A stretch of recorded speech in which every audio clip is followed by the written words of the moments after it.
What's up guys, Spin Firearms here, and just a quick video for you guys. I made that video talking about less lethal options.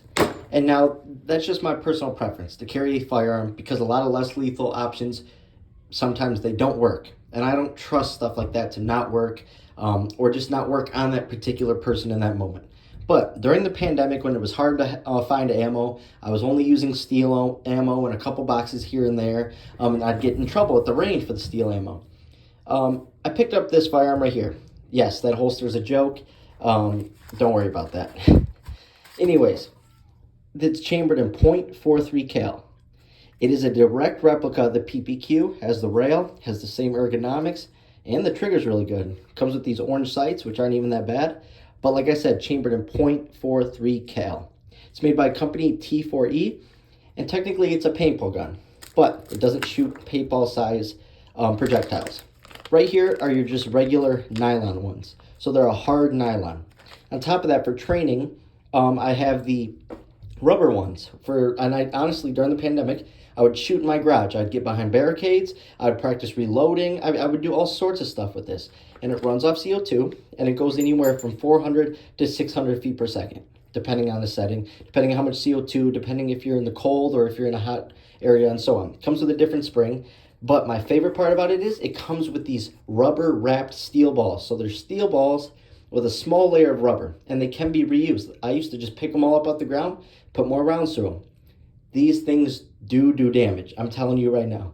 I used to bring pipe home from work and shoot it with this thing, and I've busted through 3-inch pipe with this. And if you guys know about 3-inch pipe or are familiar with plumbing, pipes are tough. I'm not talking a 2-inch pipe of cellular core. I'm talking a 3-inch pipe. It wasn't solid core, but still, to bust through a 3-inch pipe, that takes a lot. And I used to do it with the steel balls. Now, they're not that cheap. Not that expensive. They're like $150 to $200. And they're honestly really fun. They're really cool. They're just fun if you, like, for instance, like I said, during the pandemic, you can't find ammo. Plus, you don't want to leave the house. You're just chilling in the garage. It's fun to target shoot with this thing. They're actually pretty accurate within a certain distance.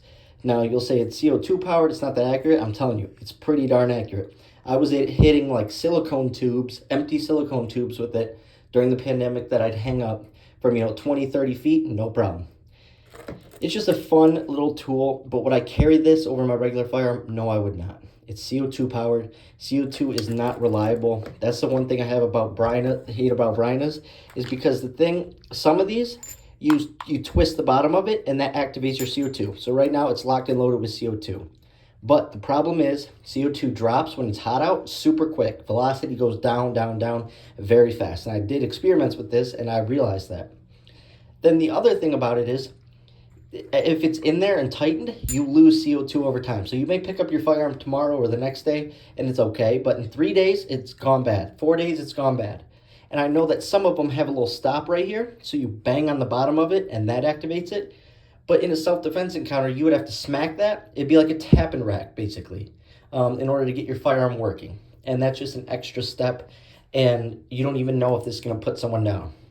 Like I said, I've shot a lot of different material with this, but obviously never an actual person. So I don't know its true stopping power. I know it would hurt like crazy, and if you hit someone in the right spot, they're going to go down.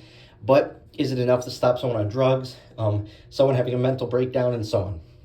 So, like I said, it's more of a training tool for me and something for fun. I actually enjoy it. I actually just started picking it up again recently. Haven't shot it in a year or two, and I just decided, hey, I want to start shooting in my garage, on days I'm not in the range. And it's just fun. Yes, it doesn't have the same recoil. It has a little recoil. It is blowback, but it's just something fun to do, and it's firearm related, and it's target practice.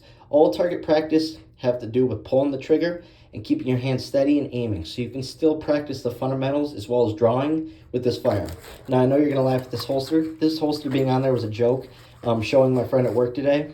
I also made videos in the past showing this, but I actually do have a legit holster for this, that actually, it's not for this. It's meant to fit like 30 different firearms. It's ridiculous, and the way it works is actually pretty cool. Maybe I'll do a review on it soon, but it can fit a Glock 17, a Glock 19. It's sort of, and it's Kydex. It sort of just takes the mold of certain areas of the firearm, and then it allows you to use all different firearms in it. Now, is it something I'd carry every day? No. But for something like this, yes, I would practice with it.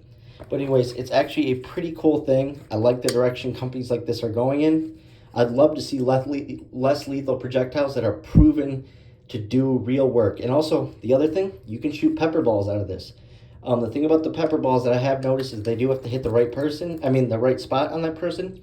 On top of that, if your CO2 drops too much, the ball might not even break on the person. Therefore, there will be no pepper released. And I've actually seen people on YouTube shooting each other with a brina. And the person just takes it like it's nothing. Even I've seen the guy get hit with the pepper ball, and he's like, it's pretty bad, but it's nothing. I could walk right through it. So that is my one thing. People say, oh, 0.68 projectiles at a certain speed. Yes, you can say that, but I've seen the proof online. I've seen people actually shoot each other for bets and stuff, and nothing happens. They just get a big welt, and that's it. But someone could easily walk through that, especially on drugs, having a mental breakdown, having an adrenaline rush, and so on. But like I said, super cool tool, super fun to have. I enjoy it, and I actually have a couple of these. They do make a Glock 17 version. They make a Smith & Wesson M&P version. They have a couple cool ones out there. Actual replicas. They were given the rights to Umarex, who is like a part of this company, T4E, and they're basically given the rights to make an exact replica. So it's actually really cool. Same weight, same everything. Even with the magazine being different, it's meant to simulate the weight of an actual firearm.